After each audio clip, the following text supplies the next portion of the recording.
اور زیادہ سے زیادہ تعداد. کتنی رکعتیں پڑھنی چاہیے؟ ٹھیک ہے، یہ بھی بڑا اہم سوال ہے. اکثر لوگ پوچھتے ہیں تہجد کتنی رکعتیں، تو یہ ظہر اثر وغیرہ کی طرح مقرر رکعتیں نہیں ہیں، اس میں وسعت ہے. ٹھیک ہے، کم سے کم اور زیادہ سے زیادہ تعداد.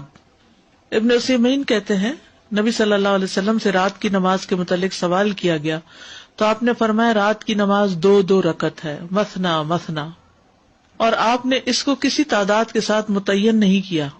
آپ نے یہ نہیں فرمایا 4 ہے، 6 ہے، 8 ہے، 10 ہے، نہیں. کیا فرمایا؟ 2 ہے.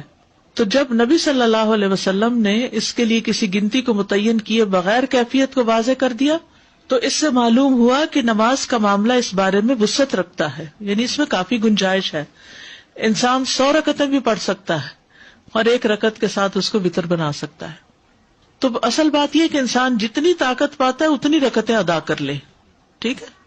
ابن باز رات کی نماز کی تعداد کے متعلق کہتے ہیں کہ یہ بات ہر انسان کی طاقت کی طرف لوٹتی ہے، اور نبی صلی اللہ علیہ وسلم 11 رکعت ادا کرتے اور 2 رکعت پر سلام پھیرتے. آپ علیہ الصلوۃ والسلام اپنی قرات، اپنے رکوع اور اپنے سجدوں کو لمبا کرتے تھے اور قیام اللیل کو 2 ہلکی پھلکی رکعتوں کے ساتھ شروع کرتے تھے. سب سے بہتر یہی ہے، اور اگر وہ 3، 5 یا اس سے بھی زیادہ پڑھتا تو کوئی حرج نہیں. ہر ایک اپنی طاقت کے مطابق ادا کرے گا، اس میں کوئی حد نہیں. لیکن سب سے افضل صورت 11 رکعت نماز پڑھنا ہے.